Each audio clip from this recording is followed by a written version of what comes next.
एक बार अध्यक्ष, एक बार पार्षद और 2 बार उपाध्यक्ष के पद पे नियुक्त बानी धनंजय यादव, जौन की नगर में काफी लोकप्रिय बानी। बार बार जनता हमरा के एजा ले चुन के पहुंचावता भारी मत तो बहुत बहुत हमरा मने ऋणी बनी। राजनीति में कास्टनिज्म बहुत ज्यादा बा, ये बात के समझिए हम का कहे चाहते हैं।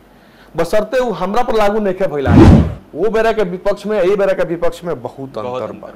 अभिनव बा 17 से 22 वाला में भी बहुत अच्छा काम होला कि राउर परिवार जन बटे एगो बड़ा पॉलिटिकल पार्टी के परिवार से जुड़ल बटे। तिरुवत तेजस्वी यादव के बहनोई लागे नहीं। अच्छा रुआ कहने की भोलेनाथ पे बहुत विश्वास बटे। मीरगंज में अगर हम रहनी मतलब इजा बानी शहर में तो सवेरे के शुरुआत बाबा ओघरदानी से ही हो। आप रुआ से बताओ तनी कि बहुत ही कृपा बा, भोलेनाथ के ही कृपा बा कि मान ली हमारा जो बेटा MBBS करता है सरकारी मेडिकल कॉलेज से। जौन नगर की युवा बा ओकरा बारे में रुआ का सोचेनी, एकरा पीछे और कोनो विजन या कोनो सोच? मीरगंज के युवा लोग के कि जेई में भी जाए के बा, जौन भी फील्ड चुने के बा, लगन से या मेहनत से 100% में 100% ओकरा के देवे के बा। जी इतना अनुभव होला के बावजूद भी नगर परिषद में रुआ खिलाफ आवाज उठत रहेला का है? देखिए आवाज उठैला से एकरा के खराब ना कहल। तो 20 वर्ष राउर हो गेल नगर में। जी जी तो कहाँ चूक होला कि जैसे कि उनकरा लोग के मौका मिल जाला बोले? जनता के कहना में कि विकास के कार्य अस्थायी रूप से नहीं हो। जैसे मीरगंज में नाला सड़क बहुत काम मिल बटे, नाला बनल बा, सड़क बनल बटे, लेकिन फिर भी नाला के पानी सड़क पे आ जाता है। एकरा के मास्टर प्लान बना के हमने के व्यवस्था में बानी सन। पीछे वाला भी सरकार में बहुत तैयारी भई रहेगा।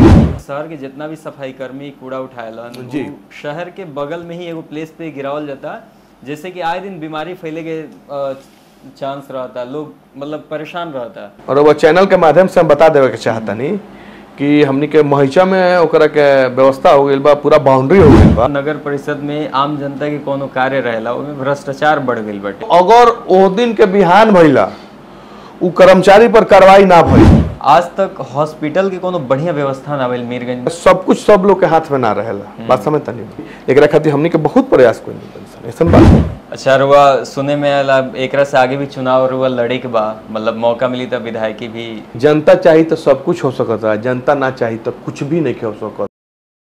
हमार बिहार, हमार भोजपुरी, हमार शान। हम अभिनवराज मदेशिया आज मौजूद बानी मीरगंज में, जहां 4 बार से प्रतिनिधित्व करत चलिए नहीं। एक बार अध्यक्ष, एक बार पार्षद और 2 बार उपाध्यक्ष के पद पे नियुक्त बानी धनंजय यादव, जौन की नगर में काफ़ी लोकप्रिय बानी। हमारा पॉडकास्ट के आज मेहमान बनी और वहाँ से बहुत सारा बात करें कि यहाँ तक पहुँचे में वहाँ के कौन कौन से संघर्ष करे के पड़ल और जनता के बीच लोकप्रियता बनाए में कितना मुश्किल के सामना करे के पड़ल, यही विषय में वहाँ से बातचीत हुई।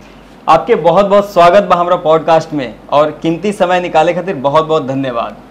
बहुत बहुत धन्यवाद अभिनव बाबू आपको भी कि आप भी अपना बिजी शेड्यूल निकाल के हमरा के डेट दनी, समय दनी अपना ब्रॉडकास्ट में हमार जीवनी चाहे हमार जो कार्य पर दिखावे खातिर, एकरा खातिर रउआ के भी बहुत बहुत धन्यवाद। हम रउआ से जाने की चाहें कि धनंजय यादव जो नाम बटे, जौन लोग के बीच में काफ़ी लोकप्रिय बटे, हर केहू के जुबान पे बना रहेला, नगर परिषद में हर तरीका से प्रशंसा कहीं आलोचना कहीं एक कनेक्टिविटी जुड़ाव रहेला, चाहे युवा होके चाहे सीनियर वर्ग के। तो ई धनंजय यादव बने में इतना दिन के जौन सफर रहे ओकरा के रुआ शॉर्ट में बताई कि केगन और जिंदगी के पड़ाव रहल, अक्का का संघर्ष के सामना करे के पड़ल? बहुत अच्छा सवाल कैले बनी अभिनव बाबू, क्योंकि बहुत युवा से ही हम राजनीति में अपन आईनी। लोग के सेवा अब भावना से हमरा अच्छा लगल कि लोग के सेवा भावना माने कई तरह से होला, समाज सेवा में होला, राजनीति में रह के भी होला, अपन अपन अलग अलग तरीका बा। तो ये बहुत अच्छा रहा सवाल कहनी है कि धनंजय यादव बने में ये लेके कहनी बहुत अच्छा रहा, कहें कि युवा लोग अगर देखता तो ओकरा से प्रेरणा लेके अगर वो लोग भी समाज के आगे आई तो बहुत अच्छा कहाई आवे वाला समय खातिर मीरगंज खातिर। हर क्षेत्र में पहचान बनाए में समय लगेला, तो वे धनंजय यादव जौन आज से 20 साल पहले जौन रहनी एक साधारण व्यक्ति और आज जौन बानी पद पे विराजमान बनी, नगर परिषद के प्रतिनिधित्व करतानी, तो इस संघर्ष की यात्रा केगन रहल और का झेले के मिलल? देखिए ये विषय में हम जाने के चाहते हैं। बिल्कुल देखिए संघर्ष तक सब चीज में बा। हाँ। आज के डेट में अगर कुछ भी रउआ करतनी हाँ। ओकरा में रउआ संघर्ष करेम तबे रउआ शिखर तक पहुँचे। वो जौन भी काम होके, राजनीति होके, पढ़ाई होके, बिजनेस होके, समाज सेवा होके या नौकरी से जुड़ल होके, कोनो चीज होके, तो संघर्ष तो करे पड़ी ओकरा खातिर। संघर्ष में मतलब कि लगन से कोनो भी काम रवा करी। जैसे हम राजनीति करी चालू करी तो हमरा विश्वास ना रहे कि हम राजनीति करें, लोग हमरा के इतना प्यार इतना मान सम्मान दी कि ओकर हम मने का कहल जाऊं कि मने जैसे अपना के कि केंगन हम ओकरा के रिटर्न करें, मने मान सम्मान के कितना हम कुछ करें कि ओइ पर हमर भारी पर मान सम्मान। लेकिन हम कुछ भी करते हैं तो हमरा जनता के ही ऋण हमरा पर रहता। बार बार जनता हमरा के एजा ले चुन के पहुंचावता भारी मत तो बहुत, हाँ बहुत हमरा मने ऋणी बनी हम, आजीवन ऋणी बनी रवा जानी।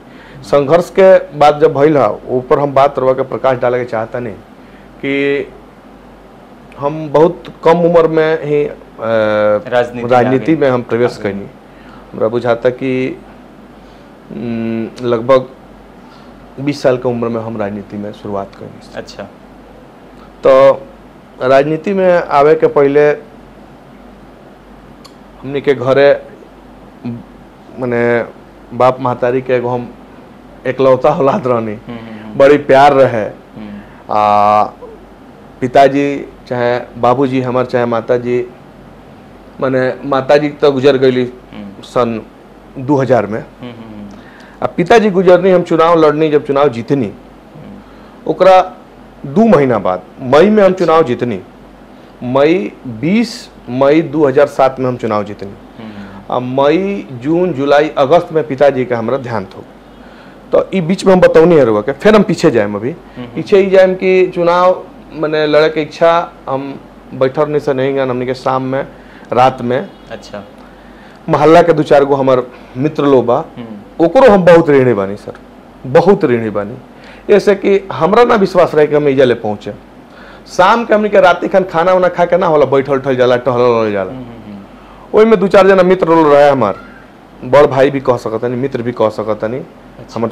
तो उ लोग कहल कि धनंजय जी ना हो कि तो हमने के वार्ड के चुनाव लड़ल जाए। हम कहनी कि भाई हम मान ली गांव से बानी, भले जन्म करम हमारे एजा स्टेशन रोड में भइल बा। हमरा मने एक तरह से हम कहे हमारे चैनल के माध्यम से हो सकता है क्योंकि खराब भी लागो क्योंकि अच्छा लागो, मैंने बिहार में राजनीति प्लस मैंने राजनीति में कास्टनिज्म बहुत ज्यादा बा। ये बात के समझिए हम का कहे चाहते हैं, बसरते वो हमरा पर लागू नहीं खे भइल आज ले। लेकिन बात ऐसे हम डराइनी शुरू में हम कहनी अपना लोग से कि सही रोलो बताई कि रो कहता नहीं हमरा मने जौन गांव से आवतनी, जौन जाति से आवतनी, ओकर ई शहर के वार्ड में दूर दूर तक हमार घर छोड़ के केहू के घर नहीं खे। और वो लोग कहते हैं चुनाव लड़े के जुड़ाव नहीं खे। जी जी तो हाँ लड़े के तो का होई, तो वो लोग कहल कि ना लड़ी। तो ये जान ली कि हमारे पिताजी समाज सेवी रहनी, भले राजनीति में होकर चुनाव उनाव से दूर दूर तक कोनो नाता ना रहे, लेकिन समाज सेवा लोगों के बीच बहुत ही जुड़ाव रहे, प्रसिद्ध रहनी। लोग के संकट में वहाँ के काम आई, ई मने एक के नकारा लिखा जा सकत हमारे पिताजी के। तो हम पिताजी से पूछनी कि बाबूजी कुछ लोग कहता कि मने अपने लोग की चुनाव लड़े के का करी हम। तो बाबूजी कहनी कि बेटा जौन हम बात रोज से कहनी है कि मने ना होला कि एगो दोस्त यारी में, दूसरा चीज की आपन भी देखा जाला कि बैलेंस वोट आपन कितना बा, फिर केंगा बा तो हाँ। तो बाबूजी कहनी कि ठीक बा, और तार तो जन्म कर में जा लड़ो, तबे न तेरा पहचान पता चली कि तार आपन के बा, तार आपन के नहीं के लड़। तो बाबूजी से जब मैंने से बताओ तनी कि ग्रीन सिग्नल मिलल, काहे कि जब हम छोट रहे वैसा कहनी एकलौता रहनी, तो घर से बहुत रिस्ट्रिक्शन रहे कि मैंने तेरा बाहर नहीं कर सकत जी, बाहर नहीं तरह जाए के, ज्यादा घूमे के नहीं के, हाँ मैंने तरह इन्हें नहीं जाए के, बहुत मैंने गार्जियनशिप में दायरा में हम रहल बनी। माँ बाप के प्यार समझ जी जी। जबकि कभी कभी हमारे पत्नी भी कहली से बताओ तनी कि पत्नी कहली कि रौरा के हमने सुनले बनी सन कि मैंने कहीं जाई ना निकली ना, आज पूरा समाज के रोज चलाओ तनी। कभी कभी मैंने आपस में ना होला, घर बैठा रहे इंसान तो मैंने हंसी मजाक परिवार में होला, ई बात के चर्चा होला जो ना के चैनल के माध्यम से मैंने अब अपन पूरा जीवनी बता रहा बने जो अभी तक केहू नहीं जी केहू नहीं के सुन ले एकदम बिल्कुल ही बात। तो बाबूजी कहने की चुनाव लड़ी जी, तो हम घूमल चालू कैनी, वह 4-5 लोग हमने घूमल चालू कैनी सन जी। चुनाव से 1 साल पहले डोर बाई डोर हमने के घूमनी सन। घूमला के बाद लोग ये कहे कि ठीक बा बाबू, धनंजय बाबू अच्छा बा, लेकिन धनंजय बाबू के वो बेरा लोग वो स्तर से ना जानते रहे कि ये लड़का मने समाज में अगर कोनो चीज के इनका प्रतिनिधित्व दिवाता तो लड़का आगे चल के हमनी के क्षेत्र के, हमनी के वार्ड के, हमनी के समस्या के कहाँ तक निदान कर सकता। ये बहुत बड़का चीज रहा। तो ओकरा खातिर लोग के हम बहुत बहुत धन्यवाद देता नहीं, खासकर सबसे पहल का श्रेणी हमारा अपन 12 नंबर जन हमारे वार्ड रहे हमारा जनता के, कि बहुत लोग के ऊपर आशीर्वाद हमारा मिलल। उनमें से कुछ लोग अभी नहीं खे, दुनिया में भी नहीं खे, कहे कि 2007 एबार 25 बा बहुत समय हो गई, लेकिन बहुत लोग के आशीर्वाद, प्यार, सम्मान, मान मिलल कि हम पहलका बार 7-8 आदमी प्रत्याशी रहनी। वो प्रत्याशी में हम विजयी भईनी 100 वोट से हमरा के पहलका बार 2007 में चुनाव हम जीतनी। वार्ड के चुनाव वार्ड नंबर 12 हुआ करते रही। हम चुनाव जीतनी अभिनव बाबू। तो हम ये कभी ना सोचनी कि पक्ष का होला विपक्ष का होला, के वोट देला बा के वोट नहीं के देले। मूल मंत्र है ये हमारा, सबके लेके चले, बिल्कुल सबके लेके चलनी। हाँ, तो जौना के बदौलत ई भइल कि 2007 में हम चुनाव जीतनी, ओकरा 1 महीना बाद ई जब पहले पार्षद लोग जीते और पार्षद लोग ही चेयरमैन के, उप चेयरमैन के चुने। तब जब हम वार्ड के चुनाव जीतनी, ओकरा बाद कुछ लोग, हमारा घर के लोग भी, हमारा घर के भी, हमारा पूरा परिवार के बहुत ज्यादा योगदान रहल बा हमरा के यहाँ तक पहुँचावे में। जनता भी तो कहले बा, लेकिन कहे का मतलब कि वो बड़ा चुनाव होके कि पार्षद लोग के पक्ष में लेके आ तब चेयरमैन बनल। तो घर के ही हमारे 2-4 जन हमारे गार्जियन लोग, चाचा लोग, भाई लोग, सब लोग, हाँ, हमारे रिलेटिव लोग, रिश्तेदार लोग, तो वो लोग कहल कि चेयरमैन के चुनाव हमने के लड़े के बा। हम कहनी कि हम तो दूसरा टर्म में नहीं, पहले टर्म में, पहले टर्म 1 महीना बाद। 2007 में हम चुनाव जीतनी 20 मई 2007 के अगस्त में होकर चेयरमैन के चुनाव रहे। तब हम कहनी कि अरे भाई, तो हम तो पहलका ली जीतले बनी, अभी तो ये हमारा समझे के बा। अब में कहते ठीक बा भाई, सब जनता चाहिए, हमारे पार्षद लोग चाहिए, तो हम जरूर एक प्रतिनिधित्व करें। अरे सिखला से ही कुछ सीखल जाई। तो पारिवारिक लोग भी सामाजिक बिल्कुल सहयोग में बिल्कुल। तब हमने के पार्षद से वोट मांगल चालू करनी सन। ओबरा 16 गो वार्ड के ही नगर पंचायत हुआ करते रहे, तो मीरगंज। तो अब हमने के पार्षद से कहनी सन बात भइल, पार्षद लोग भी पक्ष में आइल। वो बेरा ये चुनाव रहे, वो दिन अनुमंडल कार्यालय SDM साहब के अनुमंडल कार्यालय हथुआ में चुनाव भइल। संजोग कहीं चाहे जो कहीं, मीरगंज में पहली बार मैंने हम चेयरमैन में, मैंने हमारा संग अध्यक्ष में बराबर हो गई वोटिंग। 8 गो हमरा वोट मिलल, 8 गो हमरा स्वर्गीय मैंने बैना चाचा जी जो अच्छा नगर पंचायत के, हाँ, चेयरमैन रहनी वहाँ के मिलल। वहाँ के भी बैना चाचा के जब नाम आयल तो वहाँ के भी बड़ी हमरा के प्यार, सम्मान, दुलार सब कुछ दिले बन, जबकि हम विपक्ष में नहीं। तब वो बेरा के विपक्ष में, यही बेरा के विपक्ष में बहुत अंतर बा अभिनव बाबू। वो बेरा के विपक्ष में मान सम्मान बहुत रहे। ठीक बा, अपन बात खातिर हम बात रखी, लेकिन चाचा फिर बुला के हमरा के कहें कि ठीक बा धनंजय बाबू, जगन कहतन नगर के काम बा, नगर के हित बा, रउआ कहतन तो हम ही करें। तो बैना चाचा जी के भी रउरा माध्यम से अब तुम्हें के नहीं खी, लेकिन श्रद्धांजलि बा। टॉस भइल ओइमे, जैसे 8-8 बराबर भइल तो टॉस भइल, ओइमे रउआ विजयी हो गई। ओइमे हम ना भइनी। अच्छा जी ना, हम ना भइनी। अच्छा ओमे हमार बैनाथ चाचा हो गई। अच्छा वहाँ के टॉस में जीत गई। अच्छा आ हम टॉस में हार गई।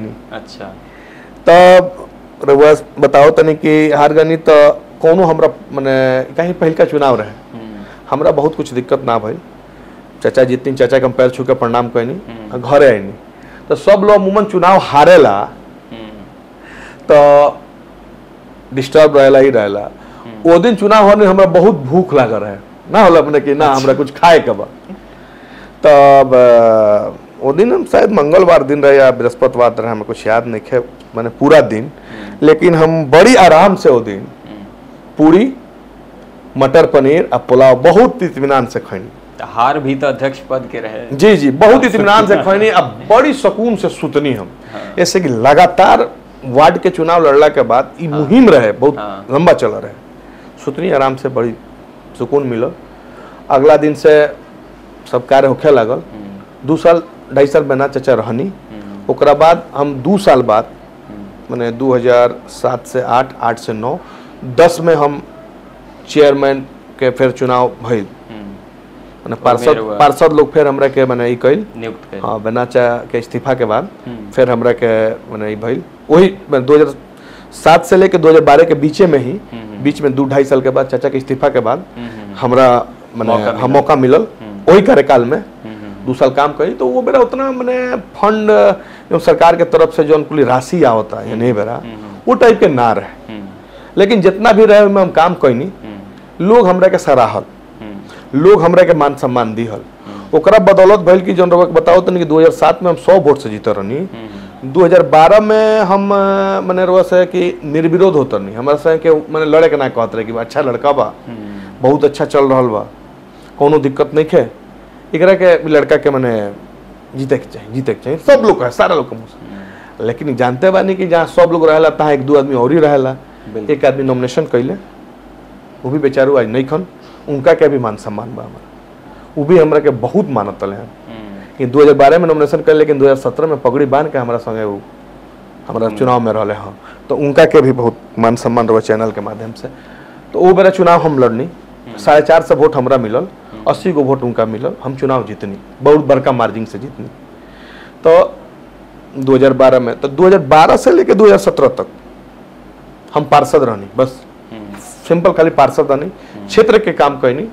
और भी क्षेत्र के अलग से हमरा ना रहे कि हमरा वार्ड के ही लोग आवे, हमरा वार्ड से अलग भी लोग आवे। और वो लोग के आशीर्वाद से, मान सम्मान से नाम पहचान हो चुकल रहे। जनता ही दिले रहे नाम पहचान, आज भी वही दिले बा। जनता मान सम्मान दिले बा, तो पहुंचल बनी। जनता हमारा प्रिय जनता अगर ना चाहिए तो हम ना पहुंच पाए, तो जनता के हाथ में बा। तो मैंने हम सब लोग के काम कैनी, अच्छा से रहनी। फिर 2017 में 2 टर्म खत्म हो गई, तीसरा का टर्म बताओ तुम। 2017 में फिर चुनाव आई। तो फिर वो बेरा ये कम अवेश पोजिशन रहे कि छोड़ दी, लड़के कहेंगे जीत जाए, निर्विरोध हो जाए, काहे के मैंने ये हुई, लड़का अच्छा काम कर रहा है, सब कुछ बढ़िया है, तो क्या दिक्कत है। फिर हुए रोलेशन, फिर के दोसर के उतारल गई भइल। फिर वो बेरा हमरा 550 वोट मिलल, जे लड़ रहे ओकरा 112 वोट मिलल। तो वो बेरा भी जनता के मूड ये रहे कि इनका के ही रखे के बा। तो 2017 में फिर हम जीतनी। जीतला के बाद वो बेरा हम उपाध्यक्ष, जी मोहिता कुमारी जी चेयरमैन बननी, हमारे मित्र ज्वाला जी के पत्नी, हम उपाध्यक्ष बननी वो बेरा। तो 17 से लेके 22 ले भी हमने के अच्छा काम करी। कोनो बाद आइल डायरेक्ट, जी हम बताए थे 17 से 22 वाला में भी बहुत अच्छा काम भइल, अच्छा काम करनी सब आदमी मिलजुल के। हमारे बोर्ड भी बहुत अच्छा चलल। उपाध्यक्ष मैंने रहनी हम, मैंने पार्षद लोग के चुनल। अब देखी संजोग देखी कि 2017 में जब चुनाव भइल तो अध्यक्ष भी निर्विरोध और उपाध्यक्ष भी निर्विरोध, पार्षद लोग सब लोग सर्वसम्मति से मान लिया। तो मोहिता जी अध्यक्ष हो गई, हम उपाध्यक्ष हो गई। तो ये 22 ले चल, 22 ले चलला के बाद फिर 22 में सरकार एक मैंने 21 में नगर परिषद कर दलस, नगर पंचायत से नगर परिषद, उसमें नया क्षेत्र जुड़ल। नया क्षेत्र में जैसे मीन्स पिपरा जुड़ल, पिपरा जुड़ल, नरैनिया जुड़ल, सलेम पट्टी जुड़ल, महिचा जुड़ल महिता बजट जी में पहले से रहे 16 नंबर वार्ड में। अच्छा।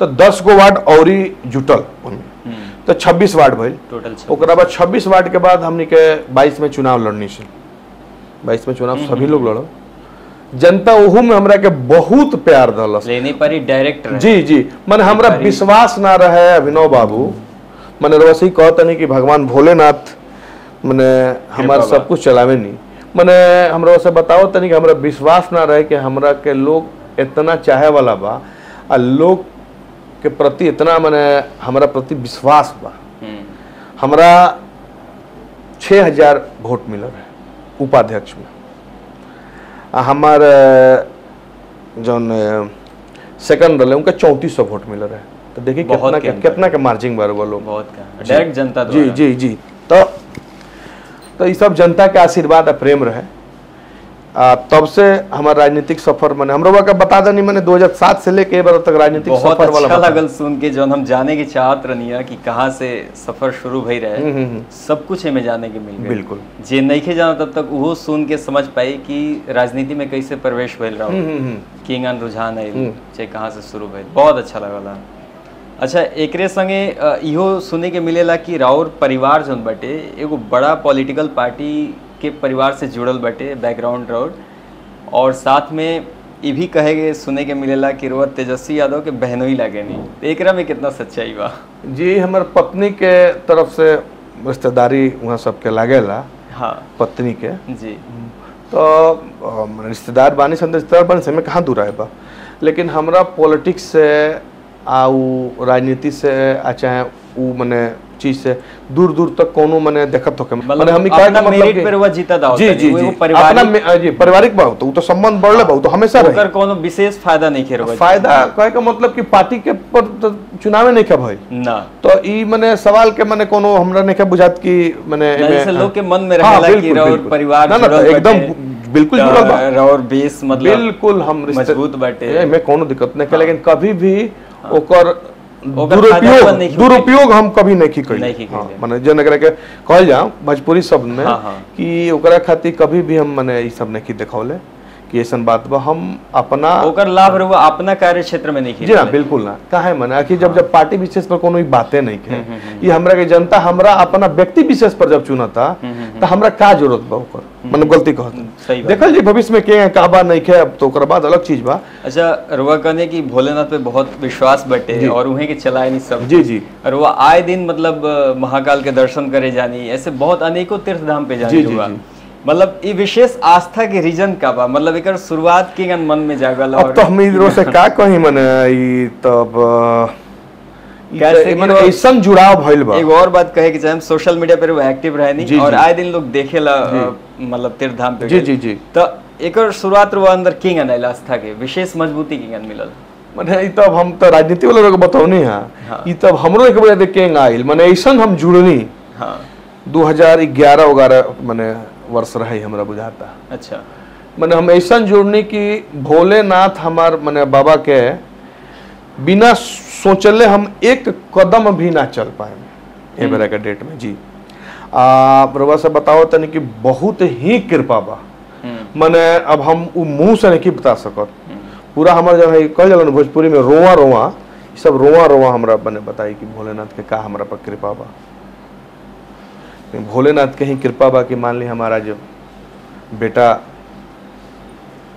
MBBS करते रहे सरकारी मेडिकल कॉलेज से और भी जौन में जान ली की व्यवस्था बा सब भोलेनाथ के कृपा बा ये हमारा ऐसा आम आदमी से नहीं होखे वाला और के बता देता नहीं कि 1 महीना हम जम के काम करें अपना क्षेत्र के 30 दिन के बाद हमारा कहीं ना कहीं दर्शन करे जाए के बा ये एकदम तय बा मन ना मानेला ना जी बिल्कुल ना बिना दर्शन जी ना बिल्कुल ना सवेरे उठे नहीं हम रोज से बताओ तनी बिछौना पर से जी तो हम सबसे पहले ओघरदानी मंदिर से ही हमारी शुरुआत होला भले हमारा डेरा पर कितनों लोग बैठा रहो सब लोग के हाथ जोड़ सम्मान करने के हम आओ तनी मंदिर में से गोड़ लाग के तब रहुआ लोग के हम अपन हम शुरुआत करम दिन के लेकिन पहल का शुरुआत हमारे बाबा ओघरदानी मंदिर से ही होला रहुआ से बताओ पूरा मीरगंज में जी मीरगंज में अगर हम रहनी मतलब जब बानी शहर में तो सवेरे के शुरुआत बाबा ओघरदानी से ही हुई आनी होके पानी होके कुछ भी होके हमारे जाए के बा हाँ बसरते अब खाली मीरगंज में नहीं किए बाहर बानी का तब मोबाइल पर बाबा के गोड़ लागे इतना भरोसा बा? बिल्कुल आगे भी भरोसा बना रही? बिल्कुल बिल्कुल बिल्कुल।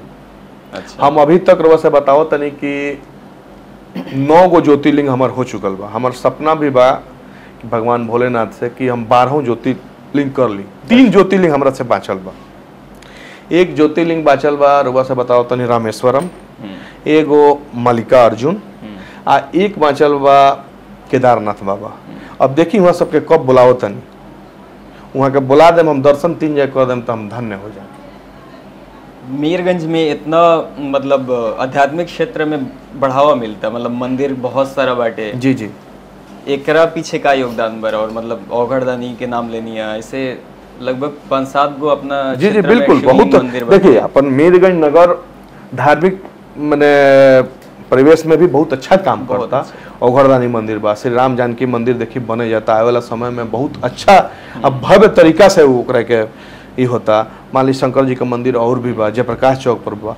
तो मीरगंज में पूजा पाठ करे वाला लोग के आ मीरगंज में धार्मिक कार्य में बढ़ चढ़ के हिस्सा लेवे वाला लोग के कमी नहीं है।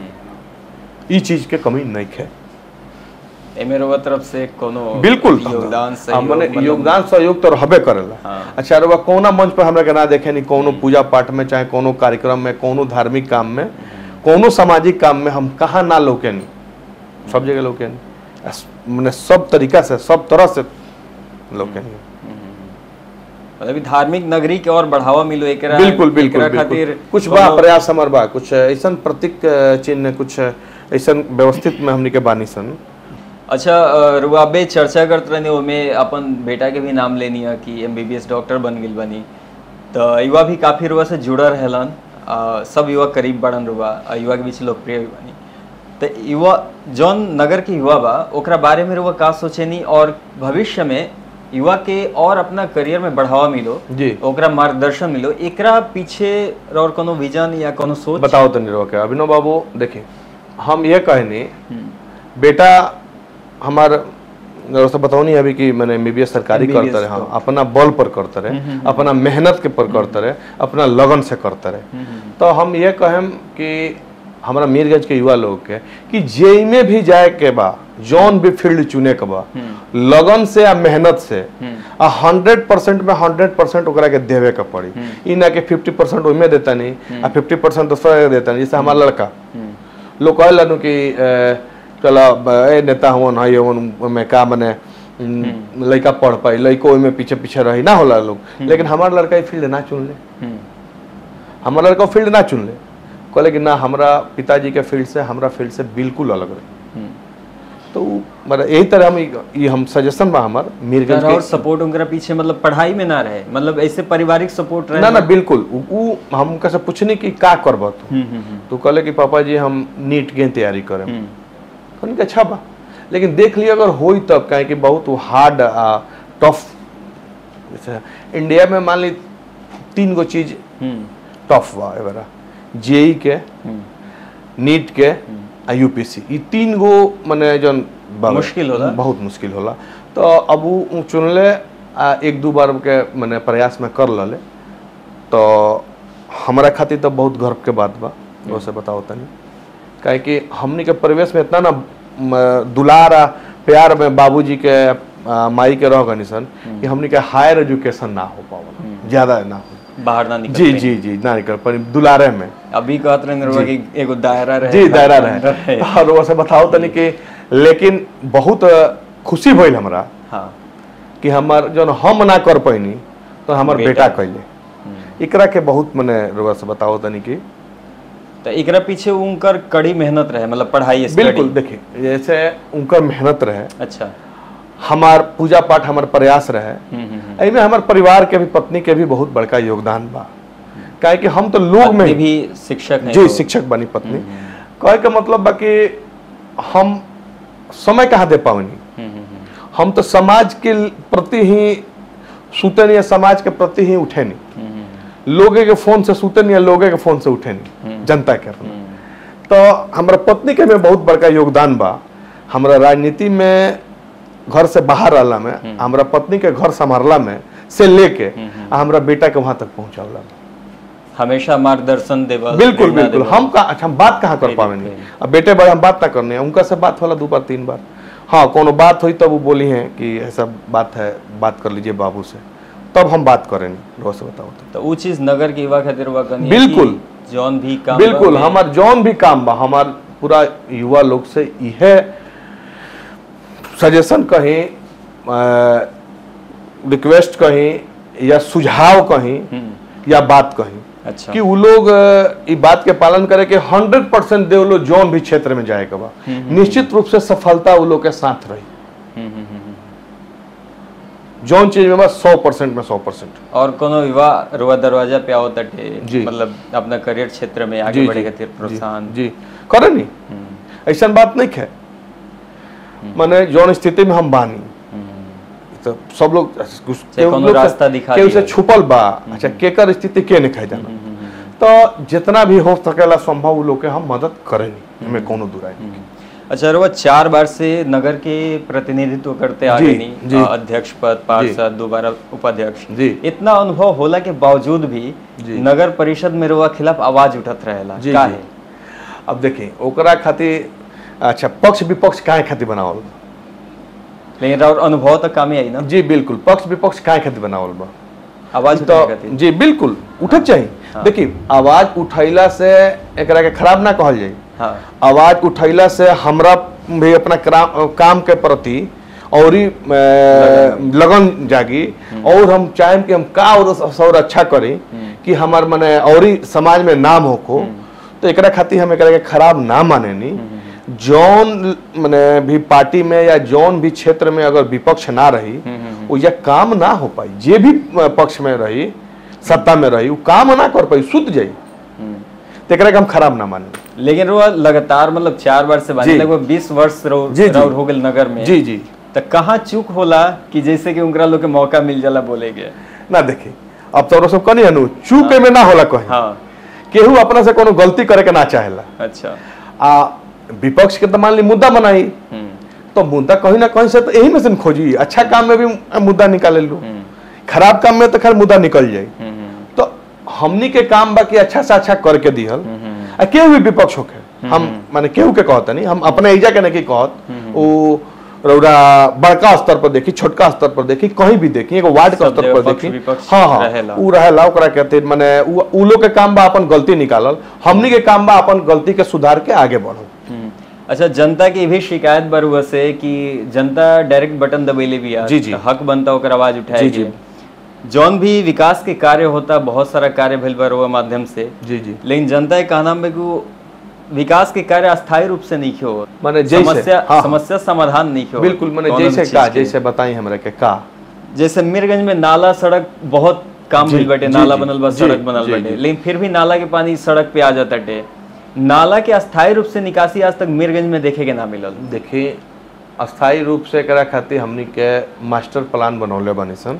अच्छा, मास्टर प्लान के तहत ओकरा के भेजल जाई जैसे नक्शा उक्सा, और ओकरा बाद वो हिसाब से ड्रेनेज सिस्टम पहले ठीक करे के पड़ी। हाँ बात समझते नहीं। हाँ। अभी तो जो व्यवस्था बा पर हमनी के चल रहल बानी सन। हाँ।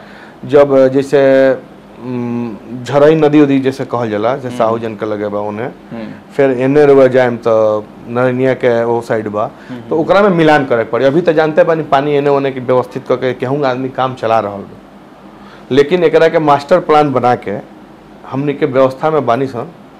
पीछे वाला भी सरकार में बहुत तैयारी भई रहे एकरा खातिर, देखिए लेकिन मुख्य समस्या बा जी जी जी, के मतलब जी बिल्कुल अस्थायी समस्या के समाधान नहीं है। असल में ओकरा खातिर भी बहुत पैसा चाहिए, जो मेन माने हमरा बुझाता कि 20 करोड़ 25 करोड़ 40 करोड़ 50 करोड़ रुपया भी चाहिए कि मेन ड्रेनेज बनावल जाए, जौना से पानी मीरगंज के पूरा माने जैसे शिफ्ट कर दिया जाए कहीं दूसरा जगह, कोनो नदी में गड्ढा में जाके गिरो। तो ये कब हुई? एकरा के मास्टर ना कनी है, मास्टर प्लान बनावे खातिर एकरा के जैसे अलग से हमनी के बुलावे के पड़ी। रवा तो समय बहुत मिलल बटे। जी जी जी जी जी, ओइ पर हमनी के काम चल भी रहल बा। फिर बाजार में हमार कार्यपालक पदाधिकारी जौन बानी, उहाँ के सोच बहुत ही अच्छा बा, जौन मनोज कुमार जी बानी, उहाँ के सोच बा कि मीरगंज के केंगा सुंदर और सुंदर बनावल जाए, लेकिन हमनी के कार्य क्षेत्र भी तो बा सीमित बा। जैसे मीरगंज से बाहर हमनी के पंचायत पर तो जहाँ जहाँ झरहा नदी बा, तो ओइजा खातिर एनओसी भी लेवे के पड़ी कि हम उनका क्षेत्र में जाके काम कराएं जहाँ से पानी हम बाहर निकाली। अच्छा, तो ओकरा खातिर भी एगो समस्या बा। दूसरका चीज की फंड के भी माने बहुत माने हेवी स्तर पर फंड चाहिए। आ तीसरा चीज की मास्टर प्लान बना के ओकरा काम करे के पड़ी। ए पर काम होता, देखी भगवान चाहिए, बाजार में भगवान भोलेनाथ चले। हाँ जी, तो ई विकास देखा के का फायदा कि ओकर आगे के रास्ता जैसे ना बताओ तन रुआ के हम जैसे बाजार में जो नाला बनता तो बिल्कुल टूटल बा। मान ली ठीक बा, हम बाहर निकाले के प्रयास करते हैं कि पानी निकलो, अब बाहर निकाले के तो बाद छोड़ दिया जाए। अगर नाला ना बनो बाजार में तो वो पानी रोड पर रही। रोड पर तो कम से कम पानी नहीं रहा, जहां जाता तहां जाता। बरसात के पानी आधा घंटा के अंदर कहीं अगर रोड पर लौक जाओ तो हमरा के बताई। तो कहे वाला लोग कहबे करे कि कुछ नहीं क्या होत, नहीं क्या होत, नहीं होत तो बहुत कुछ बा, लेकिन ओकरा का स्थायी समस्या के समाधान ओकरा पे भी हमनी के लागल बानी सन। लागल जैसे कि हाई दिन देखे के पूरा टीम बा हमनी के ऊपर, टीम बा। मान लीजिए कार्यपालक और सम्मानित एगो प्रतिनिधित्व बानी कई बार से, तो ई मौका ना मिलो। बिल्कुल हम से बताओ तनी कि मैं टीम बा, कार्यपालक पदाधिकारी बानी, हमले दू को जेई साहब बानी लोग, हमार नगर अध्यक्षा महोदय बानी, सिटी मैनेजर साहब बानी, स्वच्छता पदाधिकारी बानी, हमार पार्षद लोग बा, हमार बोर्ड बा, हमार सशक्त स्थायी समिति पर सारा लोग लागल बा। देखे बहुत जल्दी एक में कुछ हमनी के काम करें, प्रयास ये बा। भगवान भोलेनाथ चाहिए, जनता लोगों के आशीर्वाद रहल आ सब लोग के साथ रहल तो निश्चित रूप से वो भी काम। एक और मुख्य समस्या बा, जैसे शहर के जितना भी सफाई कर्मी कूड़ा उठाएलन जी, शहर के बगल में ही एगो प्लेस पे गिरावल जाता, जैसे कि आए दिन बीमारी फैले के चांस रहता, लोग मतलब परेशान रहता। ओकर कोनो समस्या के समाधान नहीं हो गइल बा, कूड़ा ना हो गइल बा, वो भी हो गइल बा। अच्छा, रउआ चैनल के माध्यम से हम बता देवे के चाहतनी कि हमनी के महिचा में ओकरा के व्यवस्था हो गइल बा, पूरा बाउंड्री हो गइल बा। अच्छा, अब बहुत जल्दी हमनी के बानी सन बोर्ड से भी अनुमति लेके ट्रक ओकरा के लेके आ कैरेजिंग होई, जैसे कचरा जाई होई, ओकर रिसाइकलिंग होई, बहुत तरीका से ओकरा के हमनी के जगह आधुनिक शहर में जन कइल जाला। बहुत जल्दी हमरा बुझाता कि 2-3 महीना के अंदर अंदर ये सब व्यवस्थित 4 महीना में हो जाएगी जी। बिल्कुल रूप बहुत खुशी की बात। कई जगह बिहार सरकार की तरफ से हमने के डीएम साहब की तरफ से मिल चुकल बा। अच्छा, उनमें काम बढ़ चुकल बा। अब बहुत जल्दी उनमें काम हो जाए, प्रयास बानी। जी बिल्कुल काम हो रहा बा, जनता बहुत खुश हो जाएगी। जी बहुत समस्या बा, मान ली अगल बगल अचड़ा कचड़ा ओकरा के व्यवस्थित में बानी सब, शहर के लोग जुड़ल बैठे वहां से इलाका से। जी तो ई दू को काम रुआ बिल्कुल। वो जो समझ ली कि कचरा जाता तो ओकरा कचरा ना रही हो जा। ये भी अगर हो जा के जनता लोग सोचत है कि कचरा बने हो जा रही तो ना ओकरा के रिसाइकलिंग करके अजब तरीका से हमने कैसन करम तो हो जाए कि बिल्कुल मने एकदम मने ई ना हो पाई। अगर ई के डरात हो के कचरा जाई, कचरा गिरी तो ना ओकरा के तुरंत व्यवस्थित रूप से करो। कार्य के शुरुआत हो चुकल बेटे। अच्छा, नगर परिषद में खाद बनी, ओकर खाद उद बनी खेत में जी। अच्छा, जनता की और शिकायत रहेला नगर परिषद में, आम जनता के कोनो कार्य रहेला उसमें भ्रष्टाचार बढ़ गई बटे, मतलब ये कितना सच्चाई बा बात में? देखिए जनता माने रउआ सब से कहता, अगर ऐसा बात जनता के से नहीं कहत, आज सोशल मीडिया पे भी देखे के जेकरा से कहता माने रउआ सबे कनी हमरा मौका मिलल बा रउआ संगे बैठे जी। तो रउआ सबे से मतलब रउआ सबे में माने सबे लोग हो गए। हां, हम खाली रउरा के इंडिविजुअल नहीं की कह, तो रउआ सबे में माने कहे का मतलब ई बा कि अगर वो जनता के भ्रष्टाचार के ऐसा कुछ आवता तो हमनी के लिखित शिकायत करें, हमनी से कहीं लो, मोबाइल नंबर जगह जगह पड़ल बा। अच्छा, हमनी से कहीं लो अगर ओ दिन के बिहान भइला उ कर्मचारी पर कार्रवाई ना भई, रउआ चैनल के माध्यम से हम बतावे के चाहता नहीं, लिखित शिकायत दिल और ना भई तब रउआ हमरा से पूछेम, फिर अगला इंटरव्यू कोनो अगर होई तो पूछेम कि फलाना काम भइल आ रउरा धंजा बाबू जानकारी भइल, रउआ कुछ ना कही, बशर्ते हमरा लिखित में आवेदन अब बढ़िया से होके चाहिए, तब न कोनो कार्रवाई के ठोस फैलता। मतलब अफवाह देखी, अब मान ली ई बात आवता तब एकरा के हमनी के जब तक हमनी के संज्ञान में ना आई, हमनी की जब ऑफिस से ही बात आवता हमरा लगे ना आई तो हम एकरा के जस्टिफाई करें, हमरा बताई। जस्टिफाई करे खातिर हमरा लगे आवे के पड़ी लोग के कि हां फलाना आदमी हमरा से पैसा ले, हर के तो आवाज नहीं उठा सकत नो, एगो आम गरीब जनता तो आवाज लिख। अरे तो हमरा से अकेले में आके कह सकता, हाँ ई बाटे हमरा से अकेले में कह सकता, तो जरूर हम पर कुछ करें। हाँ ऐसा ई बात रुआ नहीं जनता से कह सकता नहीं बिल्कुल रहुआ चैनल के माध्यम से कहता नहीं कि अगर जनता के कोनो समस्या के चाहे दोहन हमारे नगर परिषद में होता तो डायरेक्ट अगर अगर उनका माने लोग के बुझाता कि नहीं से माने दिक्कत बा हमारा हाँ। तुरंत हमरा से मिले हम अगर काम ना करी तो जोन कही करे नहीं महाराज हम की हमारे लगे वाला केकर हम काम ना करनी ये सारा लोग जानता एक गरीब जनता भी रुआ आवास पे जाके बिल्कुल बिल्कुल बिल्कुल बिल्कुल बिल्कुल हमारा दरवाजा एकदम ना कह जाला 24 घंटा खुलल बा हम एकदम माने ना होला एक तरह से कि दोनों मुट्ठी खोलल सब बानी हम आदमी हम एकदम जब खोजी 12 बजे रात के खोजी हमारे मोबाइल को वो बंद ना होला रुआ से बताओ तनी कभी कभी मैंने अब घरेलू बात रहुआ चैनल पर माध्यम से रुआ से बताओ तनी कि पत्नी कभी कभी परेशान भी हो जाली माने उनका भी मैंने भागीदारी पर तबे हम मिले पहुंचल बानी लेकिन मान ली सोई तले फोन ना होला तो मैंने का हम फोन हमार कभी भी बंद ना होला और लोग के समाज में हम जे भी आ जाला हम जोने लायक बानी कि हाँ हमारा शादी ब्याह बा चाहे हमरा के श्राद्ध बा के मरल बा यथासंभव जोन हमरा से बन सकेला वो निश्चित रूप से हम सब लोग के मदद करें बताओ 26 वार्ड से भी केहू हमारे लगे आ जाए सब कुछ जुड़ल बरवा बिल्कुल बिल्कुल बिल्कुल कभी फोन कर सकता मिल सकता बिल्कुल हमारे एकदम ना कह जाला कि मुट्ठी खुला हम एकदम ना कह जाला आम आदमी बनी खास आदमी नहीं की आम मिले खातिर कोनो रेस्ट्रिक्शंस नहीं कोनो नहीं हम तो चलो बच्चा हमारे संग बैठ के हम ही नहीं कि नहीं हमारे बच्चा में भी हम भूजा खा लेनी बैठ के उहे लोग के संग हम बैठी हो जानी उ लोग से हाल चाल पूछ लेनी क्रिकेट खेल लेनी बच्चा लोग के संग कभी कभी जानी कहीं तो कोनो में ये नहीं खेलवा से बताओ ये बढ़िया लगल कि केहू के भी कोनो शिकायत बा डायरेक्टर से मिल ले आवाज पे बिल्कुल बिल्कुल बिल्कुल दिक्कत बा समस्या के समाधान मिली बिल्कुल मिली अच्छा मीरगंज नगर पंचायत से नगर परिषद हो गई जी मतलब एगो जिला स्तरीय जो सुविधा होला वो नगर परिषद में आवेला जी आज तक हॉस्पिटल के कोनो बढ़िया व्यवस्था ना आवेल मीरगंज में आज भी मतलब केहू बीमार हो जाओ अचानक से तबीयत खराब हो जाओ तो गोपालगंज सदर अस्पताल में जाए पड़ी ना तो हथुआ जाए पड़ी हथुआ में भी कभी व्यवस्था रहेला कभी ना रहेला तो मीरगंज खातिर कब व्यवस्था बनी देखिए मीरगंज में प्राथमिक उप स्वास्थ्य केंद्र एगो बा लेकिन शंकर जी का दिन में डॉक्टर बैठल है दिन में एगो डॉक्टर बैठल है हमेशा हमरा इसे जो जानकारी बा लेकिन हमने के ओकरा खातिर प्रयास बहुत कोई नहीं सन तो लेकिन सब कुछ सब लोग के हाथ में ना रहेला बात समझ तनी जैसे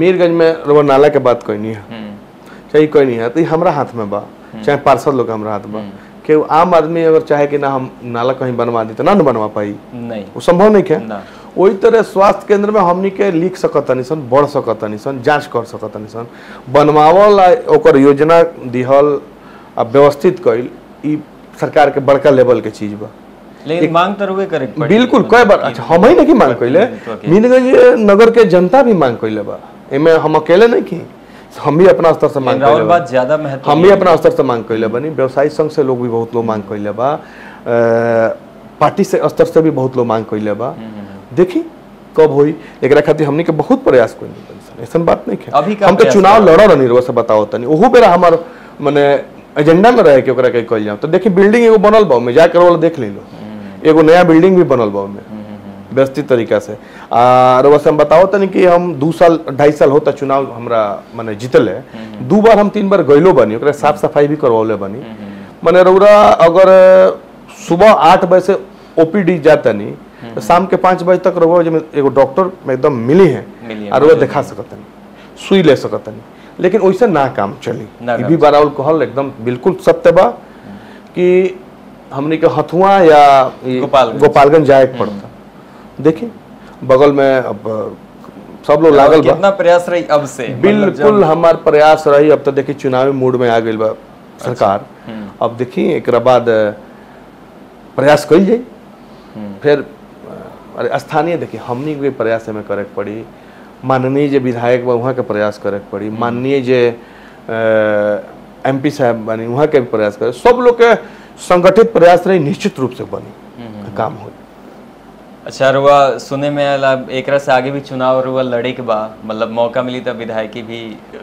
तो भी बहुत बड़का चीज बा हम तो और भी 1-2 चैनल के माध्यम से बोल रहे बानी हाँ। कि जनता चाहिए तो सब कुछ हो सकता है जनता ना चाहिए तो कुछ भी नहीं हो सकत हम खाबे सोच ले लंबा कि हम फलाना बन जाए चिलाना बन जाए और जनता ना चाहिए तो हम नहीं बन सकत तो ये तभी अभी जनता के माने विषय भी गर्व के विषय में बाकी अभी का होई ना होई। अभी नगर में बानी, नगर के लोग के सेवा करतनी, जबले चाहिए नगर के लोग के सेवा करे तब तक कही जाई।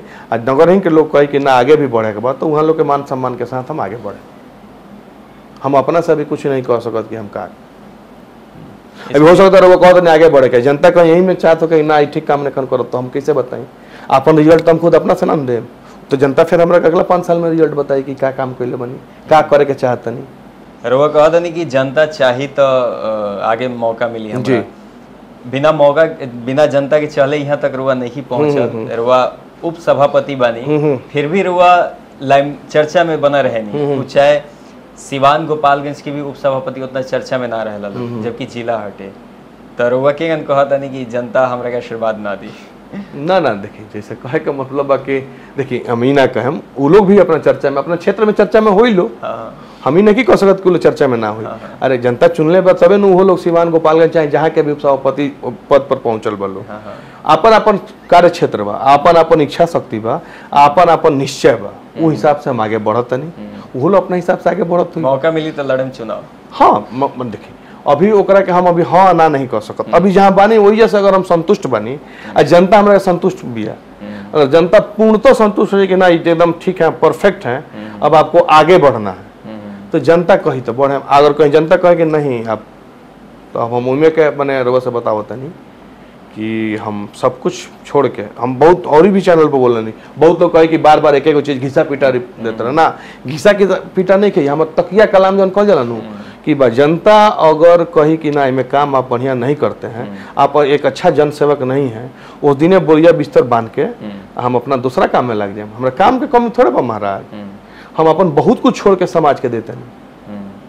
हम बहुत कुछ छोड़ के अपन समाज के देते नहीं, घर परिवार बिजनेस सब कुछ छोड़ के का है कि हाँ समाज सेवा करे के बाद। तो जब समाज सेवा करते हुए भी अगर कही जनता कि ना ये काम मैंने नहीं हो रहा तो हम वो दिन त्याग कर दें, फिर क्यों नया मौका दिए, नए लोग आगे करी का हो जाई। ना कह जाला भोजपुरी भाषा में जन्मजुगी के थोड़े रहल बा। जे अच्छा करी रही, जे अच्छा ना कही करे जनता रिजेक्ट करी। अब तो डायरेक्ट बटन दबाए के वजन। हाँ जी बिल्कुल बिल्कुल। अब तो वो सिस्टम बिल्कुल, अब तो ये देखे कि हिंका के हुंका के चुने के बजी। जनता बहुत ही समझदार बा, जे भी जनता बा वो अपन अच्छा बुरा समझता। चुनाव के बेरा बहुत लोग प्रोपेगेंडा अपनावेला, धन बल शक्ति सब कुछ, तो उनमें हमरा लगे वो सब कुछ नहीं है। ना शक्ति बा, ना धन बा, ना बल बा, बस इच्छा शक्ति बा आ मन के बल बा कि ना हमरा करे के बा, हम करके दिखाएं तो जनता हमरा के जरूर आगे बढ़ाई। बहुत अच्छा लगल रुआ से बात करके। हम हर वो बात रखने जो जनता के मन में रहला, चाहे वो प्रशंसा हो के चाहे आलोचना हो के, हर बात के रुआ बहुत अच्छा से जवाब देनी है। यहाँ तक भी कहनी है कि केहू के गरीब लोग के या आम जनता की कोनो शिकायत बा तो रुआ दरवाजा पे वो डायरेक्ट आ सकता, अपन बात रख सकता। बिल्कुल बिल्कुल, कोनो अफवाह में पड़ला की जरूरत नहीं है। और रुआ अपन कीमती समय देनी है, बहुत बहुत धन्यवाद। रउरा भी बहुत कुछ हमारा जनता के बीच में जब चली तो जनता जरूर देखी कि हम कहाँ से कहाँ तक पहुँचल बनी, कितना इनमें संघर्ष भइल बा, इस सबके देखौनी। पूरा बहुत बहुत अच्छा लागल। बहुत बहुत धन्यवाद।